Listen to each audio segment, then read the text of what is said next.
ಅಲ್ಲಿ ಥೋಡೆ feed ಹಾಕ್ತಿ Abhi feed ಹಾಕಿ ತಾನೇ ಬರ್ತಾನೆ ಬರಲಿ ಎಲ್ಲರೂ ಇದು ಇಷ್ಟೇ 4 ಫೀಟ್ ಆಗಲ್ದು ಅಂತಂದ್ರು ಮರೇಲಿ ಮಾಡಿ ತೋರಿಸ್ದೆ ಅವ್ರಿಗೆ ಮತ್ತೊಂದು ಮಾತಿದೆ ಏನದ 4 ಫೀಟ್ ಇದೆ 4 ಫೀಟು 5 ಡೈಮೀಟರ್ ಅದ ಇದು ಫೀಡ್ ಬರ್ತದೆ ಅದರಿಂದ ಏನದ ಸಿಂಪಲ್ ಟೆಕ್ನಿಕ್ದಾಗ ಯೂಸ್ ಮಾಡಿದ್ದೀವಿ ಅಲ್ಲ ಡ್ರಿಪ್ ಪೈಪಿನಾಗೆ ಈ ಮುಂದೆ ಏನದ ಏರ್ ಆಕ್ಸಿ ಟ್ಯೂಬ್ ಬರ್ತದೆ ಇದು ಇದರೊಳಗಿನ ಗಾಳಿ ಬರ್ತದೆ ಏರ್ ಆಕ್ಸಿ ಟ್ಯೂಬ್ ಅಂತ ಹಾಂ ಇದಕ್ಕೆ ಏರ್ ಆಕ್ಸಿ ಟ್ಯೂಬ್ ಅಂತ ಡ್ರಿಪ್ಪಿಗೆ ತೂತು ಹೊಡೆದ್ರಿ ಇಲ್ಲ ಇದು ಡ್ರಿಪ್ಪಿಂದು ವಾಲ್ಗಳು ಹಾಂ ಸಿಂಪಲ್ ಟೆಕ್ನಿಕ್ ಅಂದ್ರೆ ಕಮ್ಮಿ ಇನ್ವೆಸ್ಟ್ದಾಗೆ ಮಾಡಿದ್ದು ಇದು ಹಾಂ ದೂಸರ ನೀವು ಯೂಟ್ಯೂಬ್ದಾಗ ಅದನ್ನ ಏನು ಮಾಡ್ತಾರೋ ಅವು ಸಣ್ಣ ಬರ್ತಾವೆ ಅವು ಪಿರೇ ಇರ್ತಾವೆ ಅದು ಗಾಳಿನೇ ಬರೋದಿಲ್ಲ ಗಾಳಿ ಬರೋ ಸಲ ದಿಮಾಗ್ ಲಾಡೋಕೆ ಹೆಂಗೆ ಭೀ ಗಾಳಿ ಕೊಟ್ಟರೆ ಸಾಕಿಲ್ಲ ಅದು 8.80 ಗಾಳಿ ಬೇಕಾದ್ರೆ ಅವ ಮೇಣು ಒಳಗೆ ಹಾಂ ಬರೀ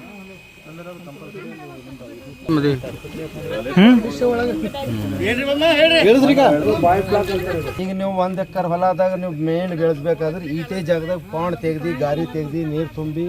ಮಾಡಕ್ ನೋಡ್ತೀರಿ ಅದು ಮಾಡ್ರೆ ನಾಳಿನ ದಿನ ನಿಮ್ಮ ನಡೆಯುತ್ತಂದ್ರೆ ಮುಚ್ಚಾಕ್ಲಾಗ ನೋಡ್ತೀರಿ ಅದು ಏನಿದೆ ಸಿಂಪಲ್ ಟೆಕ್ನಿಕ್ ಸ್ಟಾರ್ಟ್ ಪಟ್ರಿ ಇದು 650 GSM 10,000ದಾಗ ಇದು ಒಂದು ಟ್ಯಾಂಕ್ ಸಿಗ್ತದೆ ಇದು ಐರನ್ 50 ಕಿಲೋ ಆಗ್ತದೆ ಒಂದಕ್ಕೂ ಇದು 3-3.5 ಹೋಗ್ತದೆ ಟೋಟಲ್ ಇದು 15,000 ಒಂದು ಟ್ಯಾಂಕಿ ಖರ್ಚ ಬರ್ತದೆ ಇದು 7.5 लाख ರೂಪಾಯಿ ಸ್ಕೀಮ್ ಅದ ಇದು ಅದ್ರಾಗೆ ಮಾಡಿ ನಾವು ಸ್ವಂತ ಮಾಡ್ರೆ 4 लाखದಾಗೆ ಕಂಪ್ಲೀಟ್ ಆಗೋದು ಇದು ಮತ್ತೊಂದು ಏನದ ಅಂದ್ರೆ ಇದು ಕಮ್ಮಿ ಜಾಗದಾಗೂ ಹೆಚ್ಚು ಒಂದು ಇದ್ರಾಗೂ 1 ಟನ್ ಮಾಲ್ ಬರ್ತದೆ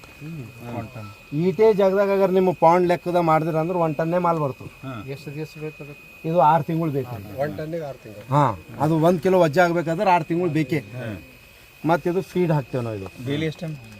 ಡೈಲಿ 3-4 1 ಗ್ರಾಮ್ ಟು ಅಂದ್ರೆ ಹೆಂಗದ 1 ಕೋಳಿ ಸೈಕಲ್ದಾಗ 1 ಕಿಲೋ ವಜ್ಜೆ ಬರಬೇಕಾದ್ರು 800 ಗ್ರಾಮ್ ಫೀಡ್ ತಿಂತದೆ 800 ಗ್ರಾಮ್ ಫೀಡ್ ತಿಂತಂದ್ರೆ 1 ಕಿಲೋ ವಜ್ಜೆ ಬರ್ತದೆ ಅದು ಹೆಂಗೆ ಬರ್ತದೆ ನೀರು ಯಾಕೆ ಚೇಂಜ್ ಮಾಡಲ್ಲ ಆ್ಯಕ್ಚುಲಿ ಇದು ಪ್ರೋಬಯೋಟಿಕ್ ಹಾಕಿ ಪ್ಲಾಂಟೋನ್ಸ್ ತಯಾರು ಮಾಡ್ತೇವೆ ಪ್ಲಾಂಟೋನ್ಸ್ ಹುಳುಗಳು ಅದು ಏನು ಹೇತಿಂದ ಇರ್ತದೆ ಆ ಪ್ಲಾಂಟೋನ್ಸ್ ತಿಂತು ಆ ಪ್ಲಾಂಟೋನ್ಸಿಗೆ ಮೀನು ತಿಂತು ಸೈಕಲ್ ನಡೀತಾನೆ ಇರ್ತದೆ ಅದು ಇದರ ಅಮೋನಿಯಾ ಆಗ್ಬಿಡ್ಬಾರ್ದು ಮೇನ್ ಅಮೋನಿಯಾ ಆಯ್ತು ಅಂದ್ರೆ ಅದು ಅಲ್ಲಿ ವಾಲ್ಗಳವ ಹತ್ರ ಒಂದು 10 ಮಿನಿಟ್ ನೀರು ತೆಗೆದು ಅಂದ್ರೆ ಅಮೋನಿಯಾ ಹೊಂಟೈತೆ ಅದ್ರ ಗೊಬ್ಬರ ಹೊಂಟೈತಿ ಮೇನ್ ಇದ್ರ ಸೈಕಲ್ ಅದು ತಿಂದು ಪ್ಲಾಂಟೋನ್ಸ್ ತಿನ್ಬೇಕು ಪ್ಲಾಂಟೋನ್ಸಿಗೆ ನೀರು ತಿನ್ಬೇಕು ಇದೇ ಮೇನ್ ಸೈಕಲ್ ಇದ್ರ ಬಯೋಫ್ಲಾಕ್ ಅಂದ್ರೆ ಇದರ 1 ಟ್ಯಾಕಿ 30,000 ರೂಪಾಯಿ ಪ್ರಾಫಿಟ್ ಆಗುತ್ತೆ ನಮಗೆ 6 ತಿಂಗಳಿಗೆ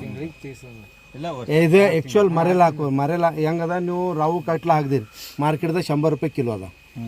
ನೀವು ಫೀಡ್ ಹಾಕ್ಲಕ್ಕೆ ಹೋದ್ರು ಮಾರ್ಕೆಟ್ದಾಗ 100 ರೂಪಾಯಿ ಕಿಲೋ ಅದ 100 ರೂಪಾಯಿಗೆ ಹೋಗ್ಲತ್ತ 80 ಅಂದ್ರೆ ಉಲ್ಟಾ ಲಾಸ್ ಅದ ಅದಕ್ಕೆ ಇದ್ರ ಮರೇಲಿ ಬೆಳೆಸಬೇಕು ಮರೇಲಿ 220-200 ರೂಪಾಯಿ ಹಿಡ್ಕೊಂಡು ಹೋಯ್ತದೆ ಫೀಡ್ ತಿಂತು 100 ರೂಪಾಯಿ 100 ರೂಪಾಯಿ ಎತ್ತು ಹೋಗಲ್ಲ 800 ಗ್ರಾಮ್ ವಜ್ಜೆ ಪಕ್ಕ ಬರ್ತದೆ ಕರೆಂಟ್ ಬಿಲ್ ತಿಂಗಳಿಗೆ 2-3 ಹಜಾರ್ ಬರ್ತದೆ ಕರೆಂಟ್ ಇಂಪಾರ್ಟೆಂಟ್ ಅದು ಹೋಯ್ತು ಅಂದ್ರೆ ನಡೆದು ಜನರೇಟರ್ ಬೇಕು ನೀವು 1 ದಿನ ತಾಳ್ಬೋದು ಗಂಟೆ ದೂಸರೆ ಮೀನು ತಾಳೋ ಹಾಂ ಈಗ ಯಾವ ಮೀನು ಇಲ್ಲ ನಿಮ್ಮಲ್ಲಿ ಹಾಂ ಅವರಿ ಇದ್ರ ಮೈಲಾ ಬರ್ತದೆ ಈಗ ಮೈಲಾ ಬರ್ತದೆ ಈಗ ಸಾಫ್ ಬಂದ್ ಮಾಡಿ ಸಾಫ್ ಅಂತಂದ್ರೆ ಇದು ನೀರಲ್ಲಿ ಆ ಮೈಲಾ ಹೋಯ್ತು ಅಂದ್ರೆ ಒಳಗಿನ ರಾಡಿ ಹೋಯ್ತು ನಿಮ್ಮ ಅಮೋನಿಯಾ 0 ಲೇಬರ್ ಆದರೆ ಎಣ್ಣೆ ತಿನ್ನಕತ್ತಿದೆ ಇಲ್ಲ ಅದು ಖಾಲಿ 2 ದಿವಸ ಖಾಲಿ